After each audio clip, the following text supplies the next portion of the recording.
They're for Still a crime. Still a crime. But I'm not Still a a crime. corporation. I'm a living person. Yep, and that's why you're standing in front of me. If you were dead, the case would be dismissed. What's your name? I'm here representing Brian Musgrove. You're Brian Musgrove? I'm here representing. I have no idea what that means. So why don't you come up to the podium? So what is your name? Brian Joseph Musgrove. Okay, are you an attorney? What's your P number? I'm not an attorney. So then you can't represent Brian Musgrove. So you are a defendant, correct? I'm an executor on that estate. Okay, so none of that is valid or legal. So you have Michael Dagger-Margosian. Okay, so he's your attorney. Okay, so go have a seat. When Mr. Dagger-Margosian gets here, I'll call your case, okay? Mr. Musgrove, are you asking to no longer have counsel represent you? What I'm understanding is that the courts is a private for-profit. So Mr. Musgrove, I know where you're going with this, and none of that is valid. And there it is. Judge Anzalone doesn't even let Musgrove's so-called legal theories get past the starting line.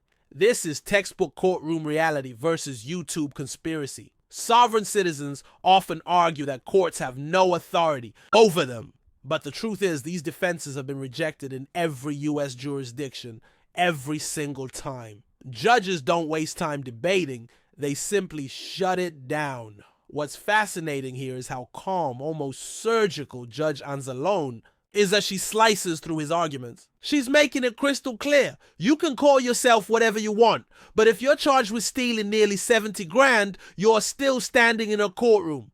Let me ask you this. If you were in Musgrove's shoes, would you stick with a lawyer and fight the charges? Or would you roll the dice with a defense that's already failed thousands of times before?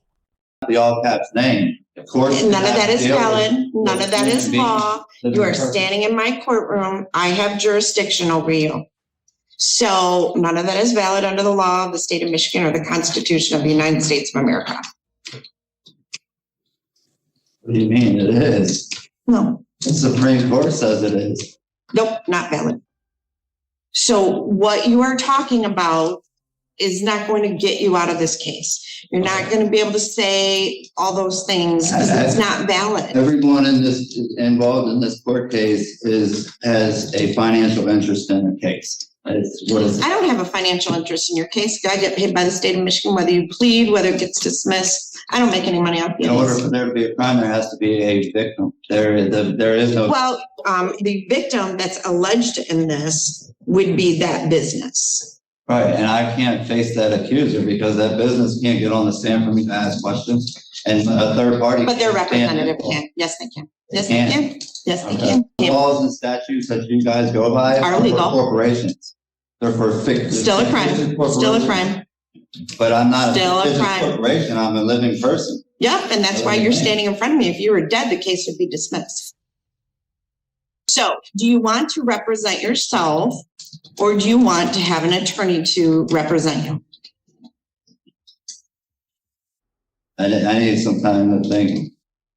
In the end, Brian Musgrove did what most defendants eventually do. He took a deal. He pled guilty to a reduced charge of larceny in a building, dodging the heavier embezzlement and computer crime counts. Instead of prison, he walked away. With 36 months of probation and a hefty restitution order of over $21,000 to pay back his former employer. Not exactly a win, but far better than risking a felony conviction that could have landed him behind bars for years.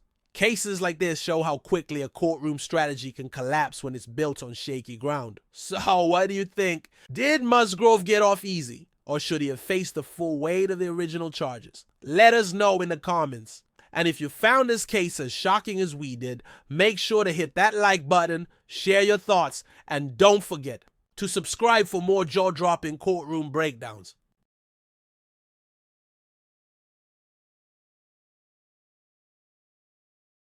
Whether you're a flat earther or not. I'm not flat earth. So. All right, well, this crazy stuff you're saying, I've got very little patience for it. Are you Rosalind Ray Keenan? I'm here as sui juris impropria persona, Rosalind Ray : family of Keenan, beneficiary, Keenan appears to be making a sovereign citizen argument by refusing to identify herself to the judge. I'm here under fraud, menace, and duress. Judge Middleton checks in with the state prosecutor, David Marvin.